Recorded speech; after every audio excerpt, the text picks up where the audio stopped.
8F. Oh my god! Yes! Yes, dude! Le 7 avril 2021, Nifsky est passé à l'histoire du speedrunning en complétant Super Mario Bros. En 4 minutes et 54,948 secondes. Jusqu'alors, en considérant le futur de la speedrun de Super Mario Bros., on pouvait toujours espérer qu'un jour, la prochaine seconde pouvait être atteinte.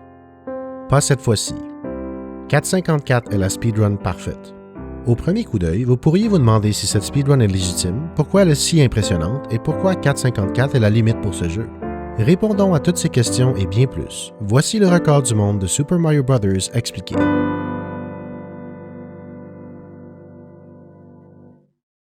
Note importante, ceci est une traduction d'une vidéo publiée originalement en 2021. Le record dont il est question a été amélioré davantage par Nifsky depuis. Le record actuel de 4,54.631 date de septembre 2023. Il est un cycle de 21 images plus rapide dans niveau 4.2 et 3 images plus lent dans 8.4. Autrement, toutes les informations contenues dans cette vidéo sont toujours à jour en 2024. Also, nice frame roll, by the way. Tout d'abord, parlons de l'évidence. Nifsky joue sur un émulateur avec un clavier. Malgré que ça ne soit pas le cas pour tous les jeux, l'émulation de Super Mario Bros. Est assez précise pour être essentiellement indifférenciable du NES et du Famicom. Malgré qu'il soit encouragé de jouer sur la console originale, et malgré que la très grande majorité des joueurs de plus haut niveau optent pour le NES ou le Famicom, les speedruns sur émulateur sont considérés comme pleinement légitimes et ne profitent d'aucun avantage additionnel. D'ailleurs, ce n'est pas la première fois que le record du monde a été établi sur un émulateur. Aussi, l'utilisation d'un clavier est permise tant que sa configuration ne prodigue aucun avantage sur les manettes officielles. Plus spécifiquement, la combinaison de gauche et droite ne peut pas être faite sur une manette originale et non modifiée, donc cette combinaison est interdite. Les boutons doivent aussi être liés à des touches bijectivement, c'est-à-dire que chaque bouton peut être attribué à une seule touche et vice-versa. Aucune fonction non officielle comme un bouton turbo ne peut être employée. Cette speedrun suit toutes les règles établies par les modérateurs de la communauté, donc elle est officiellement reconnue comme étant le record du monde. Il semble étrange qu'il attende sur l'écran titre. Nous allons y revenir plus tard.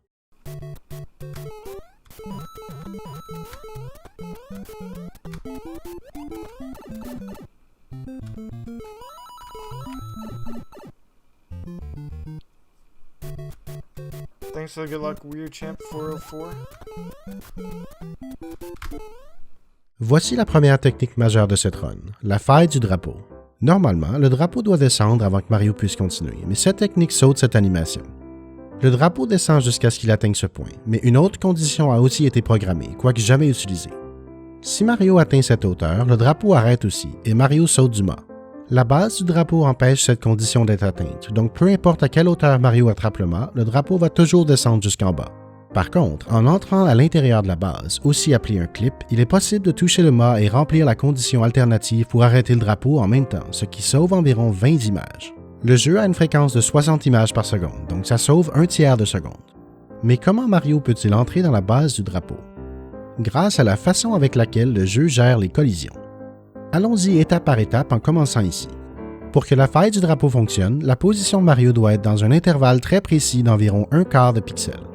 En arrivant du tuyau à pleine vitesse, Mario ne peut pas atteindre la position parfaite, donc une séquence de boutons prédéterminés est utilisée. Mario atterrit sur le premier pixel de la marche avec B relâché, on appuie sur B, puis A exactement 2 images plus tard. Lorsque Mario fonce dans un mur, pendant une image, il fonce littéralement dans le mur. Ensuite, sa vitesse est réglée à 0 et il se fait repousser par le mur. La vitesse maximale de Mario est d'exactement 2,5 pixels par image, donc il bouge de 2 pixels puis de 3 pixels en alternance. Puisque sa position a été mise en place précisément, il entre dans la base de 3 pixels. Dans ce cas-ci, le jeu a un peu plus de difficulté à trouver la bonne direction pour repousser Mario.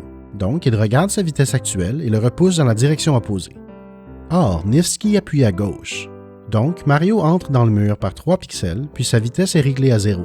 À la prochaine image, Mario accélère, ce qui lui donne une vitesse minuscule vers la gauche, insuffisante pour bouger d'un pixel, alors il reste 3 pixels dans le bloc. Puis, puisque le jeu ne sait pas dans quelle direction repousser Mario, il regarde sa vitesse et constate qu'il bouge vers la gauche.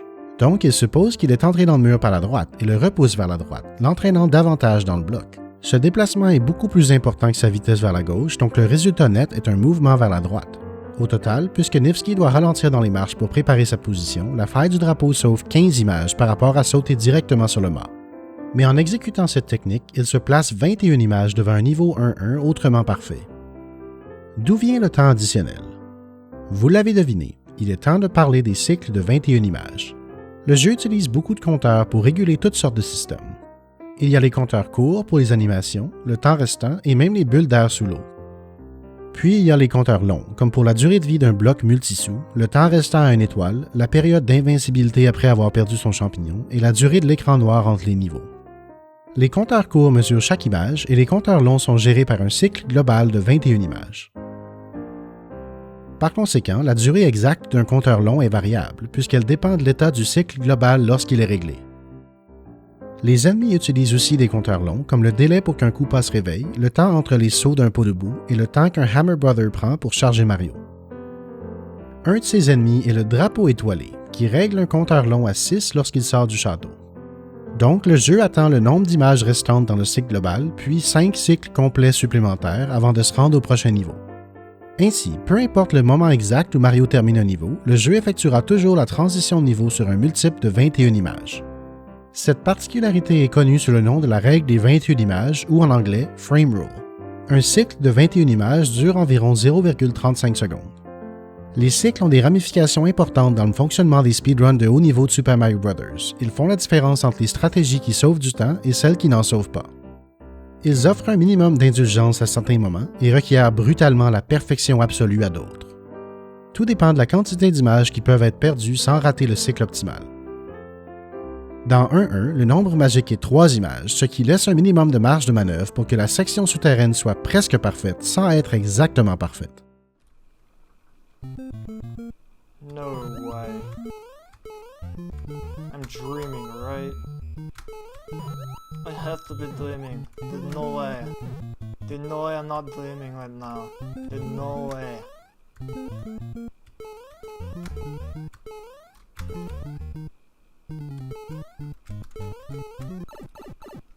Comment Mario a-t-il survécu à la plante piranha?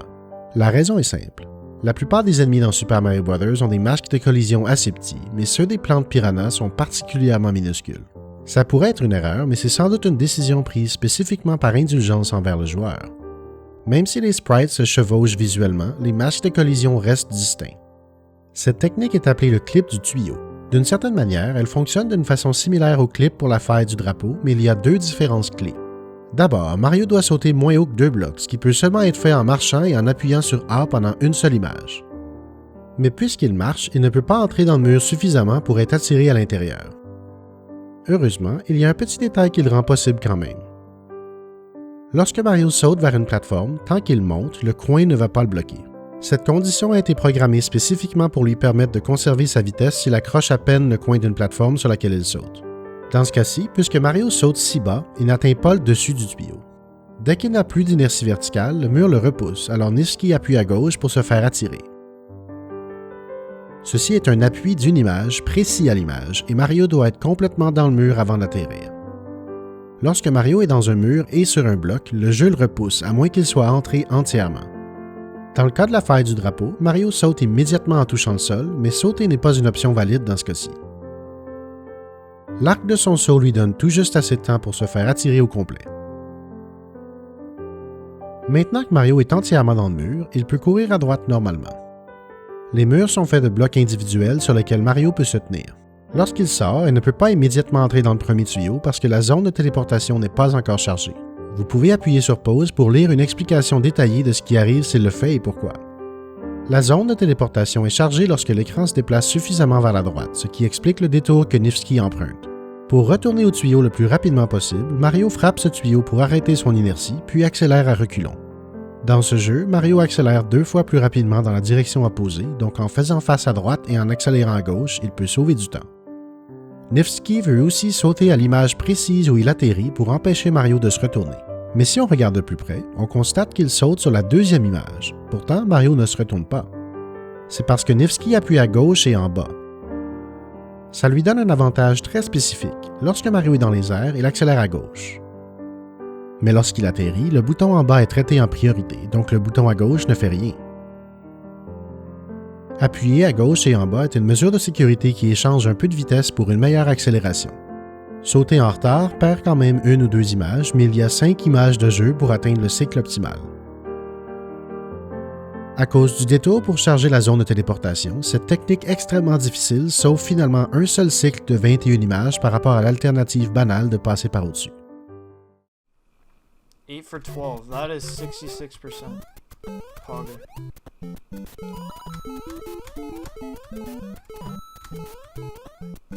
But technically it's rounded to 67% because it's 66.66666666.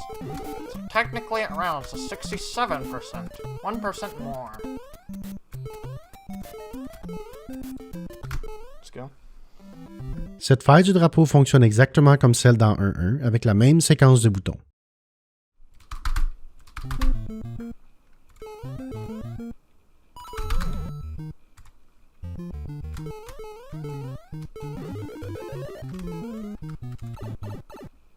I don't remember the last time I unironically five-parked.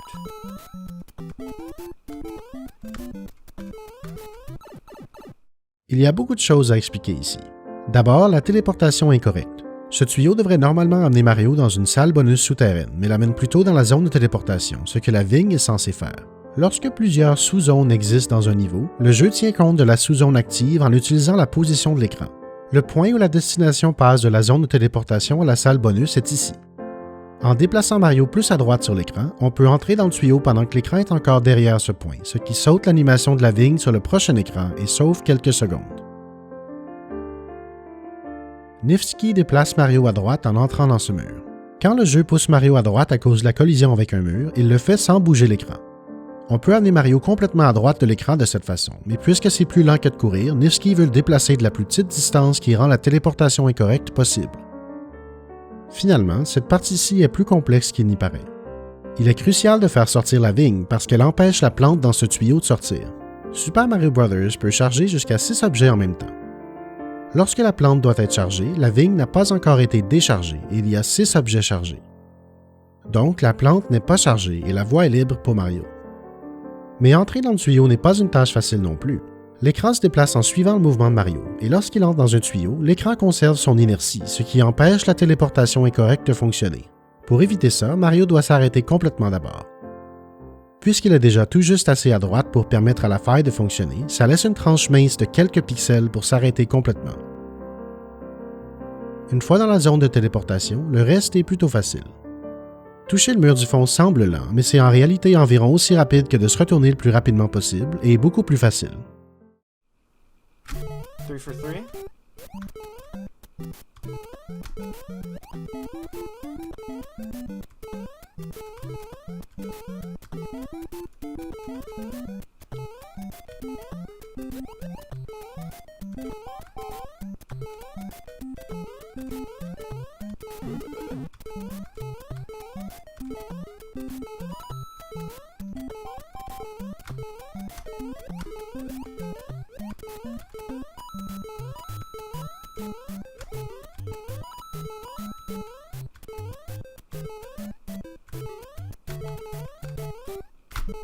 Let's go, dude. Dès le début du niveau, on retrouve une accélération rapide. Puisque Mario accélère plus vite à reculons, il peut être jusqu'à 2 images plus rapides de se retourner et de sauter à reculons. Mais c'est beaucoup plus facile à dire qu'à faire. Dès la première image où on a le contrôle de Mario, il faut appuyer à gauche pendant une image, puis rien pendant une image, puis à droite et A pour une seule image. Mario ne peut pas sauter plus longtemps car il peut seulement passer de la vitesse de marche à la vitesse de course s'il est au sol avec B appuyé. Un saut plus long forcerait Mario à être coincé à la vitesse de marche avant d'atterrir, ce qui va à l'encontre de l'accélération rapide. Pour préparer cette faille du drapeau, Nifsky doit encore corriger sa position. Mais par coïncidence, le cycle de 8.1 est aligné de telle sorte que la façon optimale de terminer le niveau a 0 marge de manœuvre. L'ajustement doit être si minuscule qu'il ne peut pas déplacer Mario assez pour perdre une seule image par rapport à la vitesse maximale. Mais à quel point doit-il être petit? La position et la vitesse de Mario sont calculées à une précision d'un 16e de pixel, une unité appelée un sous-pixel. Pour afficher Mario à l'écran, les sous-pixels sont arrondis, mais ils sont toujours comptés dans les coulisses. Dans ce cas-ci, Nifsky doit ajuster sa position de 2 sous-pixels, ou 1/8e de pixel. Il le fait en appuyant en bas et à droite en atterrissant sur ce tuyau. Pendant le très court moment où Mario court sur le tuyau, le bas a priorité sur la droite, ce qui le fait ralentir. Par contre, puisqu'il a sauté une image plus tard qu'il ne l'aurait souhaité, il a aussi atterri une image plus tard sur le tuyau, donc il a ralenti par un seul sous-pixel au lieu de 2. C'était problématique. Il a su reconnaître la situation et l'a réglé avec la même méthode sur ce pilier pour obtenir son second sous-pixel d'ajustement. À la fin, Nifsky devait effectuer un saut en appuyant sur A pendant 2 images, à un instant précis à l'image près, pour atterrir exactement au bon endroit pour exécuter la faille du drapeau. Normalement, c'est possible de sauter une image en retard et quand même réussir la faille, mais dans ce cas-ci, ça lui ferait rater un cycle de 21 images, donc ce saut est aussi précis à l'image près. On ne peut pas exagérer à quel point ce cycle est difficile à atteindre. La précision absolue et le manque complet de marge de manœuvre rend ce niveau brutalement difficile à compléter aussi rapidement qu'il l'a fait. We're 2 for 3 of plate 1. What is going on? Alright, just hit this fast A2.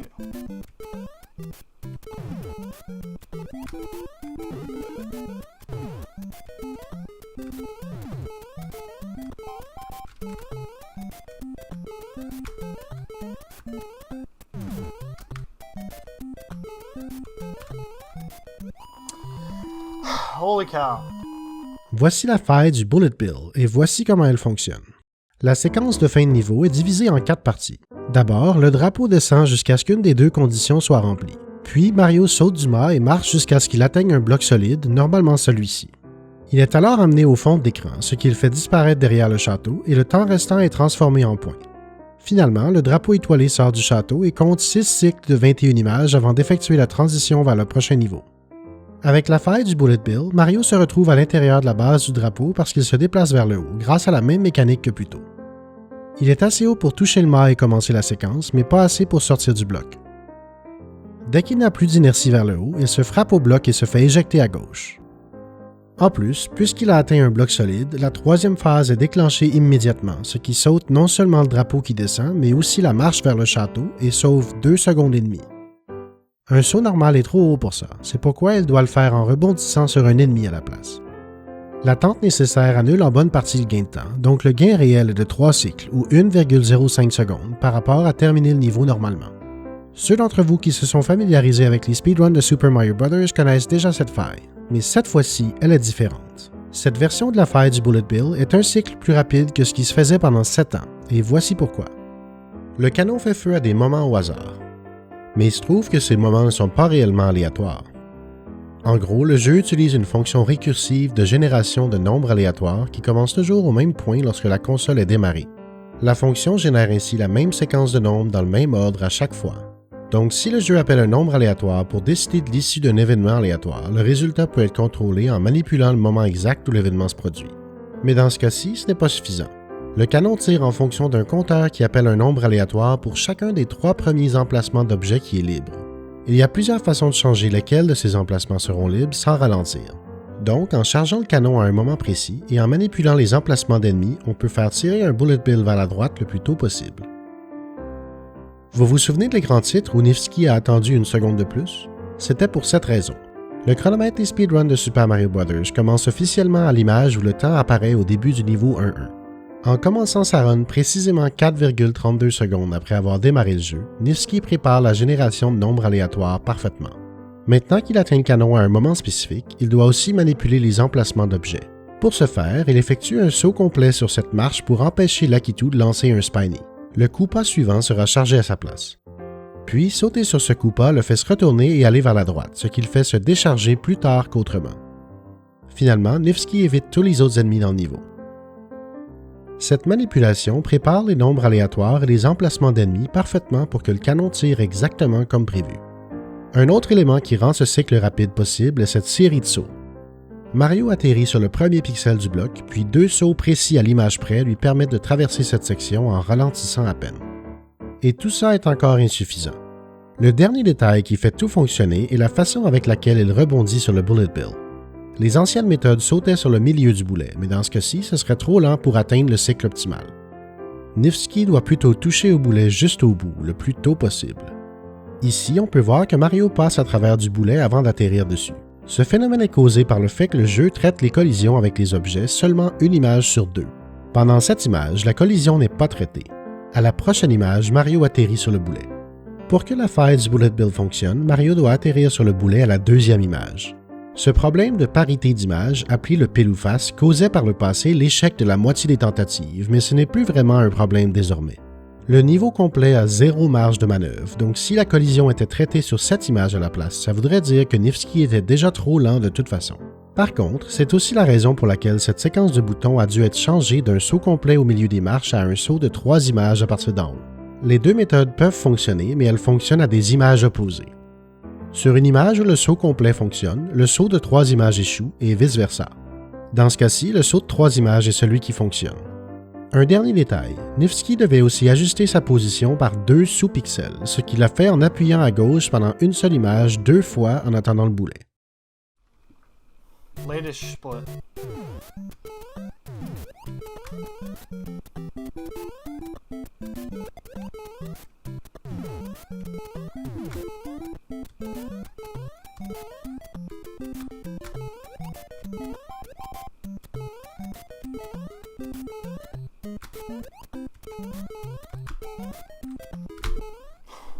Ce niveau a une faille du drapeau qui ressemble beaucoup à 1.1 et 4.1, mais elle est en réalité un peu différente à cause de 2 problèmes, les sous-pixels et les feux d'artifice. En finissant le niveau, le joueur reçoit une quantité de feux d'artifice égale au dernier chiffre du temps restant à 4 valeurs différentes, 1, 3, 6 et bien sûr 0. 8.3 est le seul niveau de la run où aller à pleine vitesse donne un 3 ou un 6 et leurs feux d'artifice qui font perdre du temps, alors Nifsky doit ralentir. Par contre, il doit aussi ralentir d'une façon telle que sa position au sous-pixel est optimale pour la faille du drapeau. Ce saut précis à l'image près est la solution à ces 2 problèmes. Avec un saut complet exactement ici, Mario atterrit sur le tuyau ici.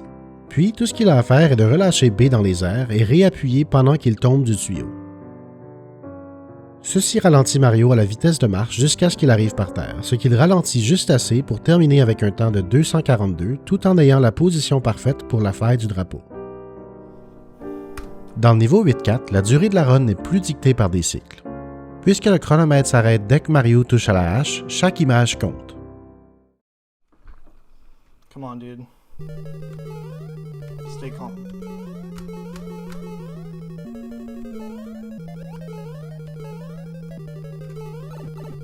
La plante a disparu mystérieusement. Comment? 8.4 est un labyrinthe où Mario doit entrer dans les bons tuyaux pour progresser. Avant d'entrer dans un tuyau, chaque section se répète à l'infini en se réinitialisant lorsque l'écran atteint un certain point. Ceci décharge tous les ennemis à l'écran, incluant les plantes piranhas. Dans la première section, le point de réinitialisation est juste devant le tuyau à emprunter, donc la plante est déchargée juste avant que Mario ne la touche.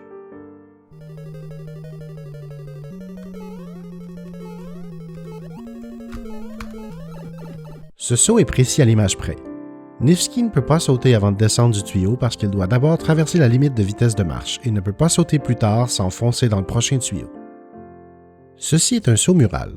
On a déjà vu que Mario peut se retrouver à l'intérieur d'un mur et se tenir sur un bloc. Donc, s'il est aligné correctement avec le dessus d'un bloc et il se retrouve assez loin dans le mur, Mario peut se tenir debout pendant une seule image, durant laquelle Nifsky saute. Il se retourne afin d'accélérer plus rapidement après le saut mural. Par indulgence envers le joueur, si Mario s'apprête à atterrir sur un bloc mais se trouve un tout petit peu trop bas, il se fait placer sur le dessus du bloc quand même. Il peut se retrouver sur le bloc dans une zone de 4 pixels verticalement et 1,5 pixel horizontalement.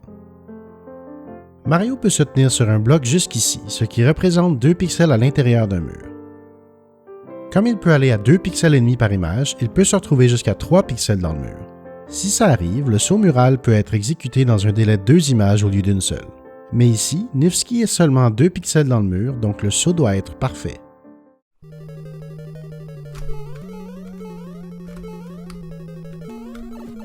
Cette accélération rapide fonctionne comme dans le niveau 8.1, mais avec un bénéfice supplémentaire. Normalement, en sortant du tuyau, Mario n'a pas le temps d'atteindre la vitesse de course avant de devoir sauter. Donc, il est forcé de rester à la vitesse de marche jusqu'à ce qu'il arrive ici. Avec une accélération rapide, il peut atteindre la vitesse de course sur le tuyau à la place, ce qui sauve jusqu'à 5 images au lieu de seulement 2. Puis, il rebrousse chemin et entre dans ce tuyau au lieu de se rendre vers le bon tuyau.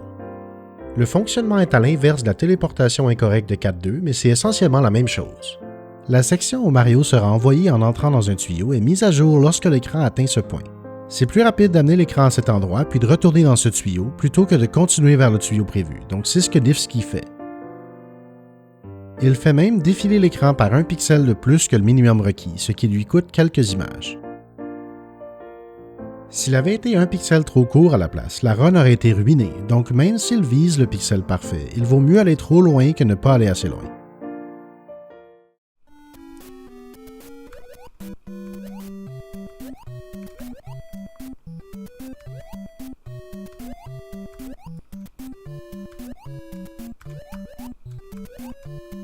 Eddie, I think. Pendant cette section, Nifsky appuie en bas et à droite.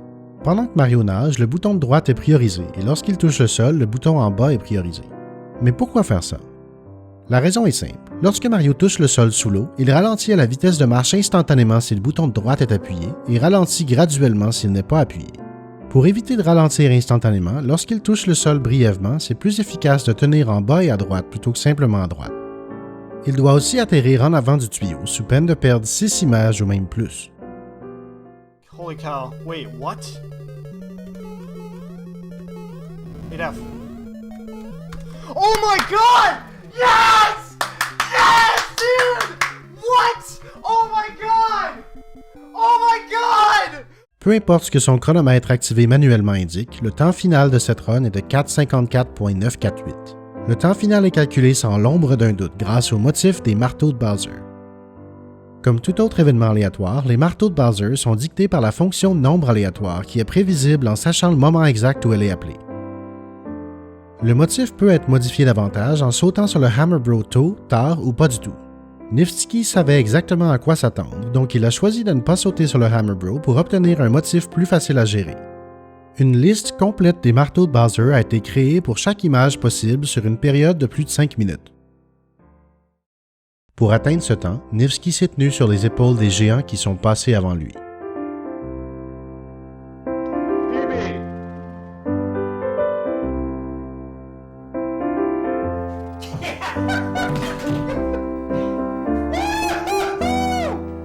That was it! I cannot believe it! What? How? That was my first run ever! 4:55! There it is! Oh my gosh, is it record? Yes!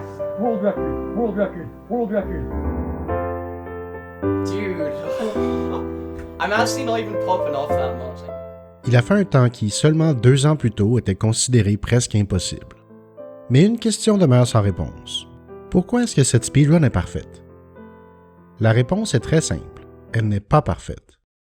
Malgré tout, on peut quand même dire avec une certitude presque totale que 4:54 est la dernière destination des speedruns de Super Mario Bros. 4:53 est presque indubitablement impossible à atteindre, à moins d'une découverte majeure dans un jeu qui a été retourné dans tous les sens depuis des décennies. Nous savons ça grâce au speedrun séquencé par émulateur, ou TAS. Si vous ne savez pas ce qu'est un TAS, j'ai fait une vidéo explicative en anglais. Les speedruns séquencés par émulateur sont souvent décrites comme étant des speedruns parfaites, alors que c'est rarement le cas. Mais pour Super Mario Bros., le TAS est fort probablement la complétion la plus rapide du jeu qui est physiquement possible, avec un temps de 4:54.265.